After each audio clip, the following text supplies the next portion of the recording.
Maggie, well done on making the selection for this team. Never in doubt. I don't think there was too much speculation about who'd wear that 7 shirt in the team of the decade. I'm going to have a chat with you about what it means to receive this award in just a moment or two. But first of all, let's hear from two of your former England teammates, also in the list. Emily Scarratt, who was a unanimous choice, and Danielle Waterman. Two of the golden girls of the women's team of the decade. Who is more golden out of the two of you? It's quite hard to pick, actually, at this point. Who'd like to put their hand up and be the more golden? Nolly with that light on her head at the moment. I was going to say more the blonde. Very good. I don't think anyone, Alex, will ever compare to the Emily Scarratt's goldenness. That is very true. You are actually, and if we're going on selection, then Emily, you are the golden girl because you were the only unanimous choice in this 15. I think it's fair to say you've collected more awards than caps over the last 12 months, continuously in a dress at some sort of podium somewhere in the world. How's it been for you? What does this award mean to you, and how's the last 12 months been?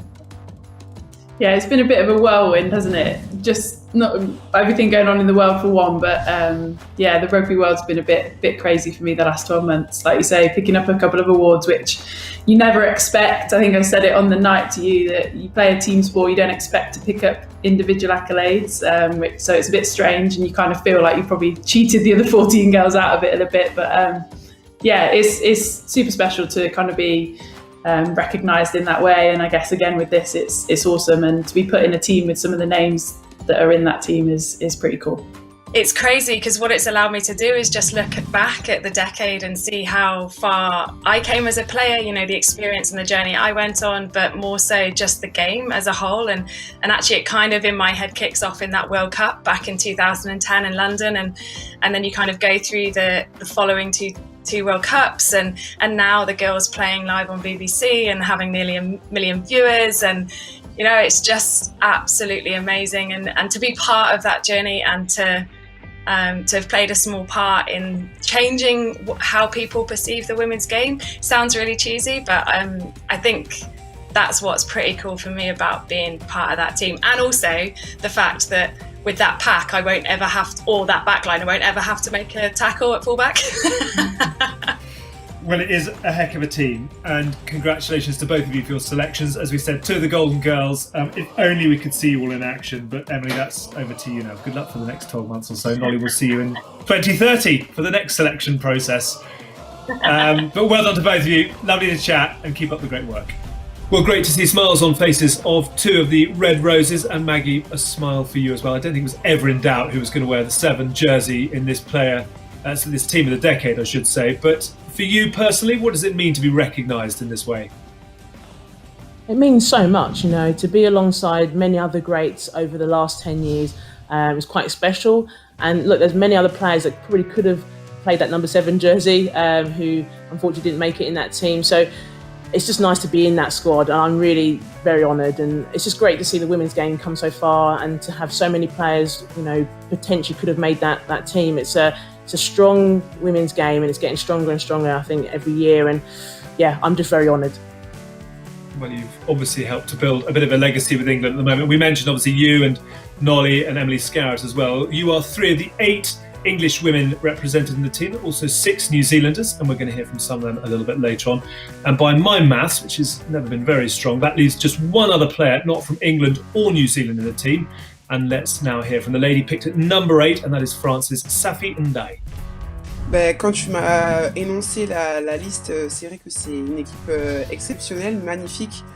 Voilà, c'est des joueuses contre qui la plupart j'ai eu la chance de jouer, qui sont des joueuses exceptionnelles. Donc c'est vraiment, je suis vraiment très honorée de pouvoir faire partie de cette équipe, d'autant plus que je suis la seule française, et voilà, je suis assez chauvine et fière de représenter la France. Il y aurait eu beaucoup de joueuses qui auraient pu me remplacer, que ce soit en France ou dans d'autres pays. Mais voilà, très honorée et très heureuse de pouvoir représenter la France. Here we are with the team of the decade, 5 in fact from the Black Ferns. And well, ladies, firstly, the reaction for you to be named, Linda, in this team. Oh, I had to actually look twice to make sure that they had the right name on their letter that was sent through, but it's absolutely privileged, and I know that there's plenty of other women out there that could have easily taken this position. Fee, to have this number of Black Ferns in this team of the decade, what does that mean? Oh, I'm extremely proud. I mean, we've built a lot of great legends in the Black Ferns, and I'm sure that there should probably be more girls up here, but I'm just extremely proud to be amongst all these girls, these Black Ferns. Now, Kelly, you have to tell me who's the character out of the squad, and don't be shy letting us know. Probably to your far left, once upon a time. Why? Many reasons, but we won't say them today, but you know, there's probably still a few about. Mainly some of the young girls.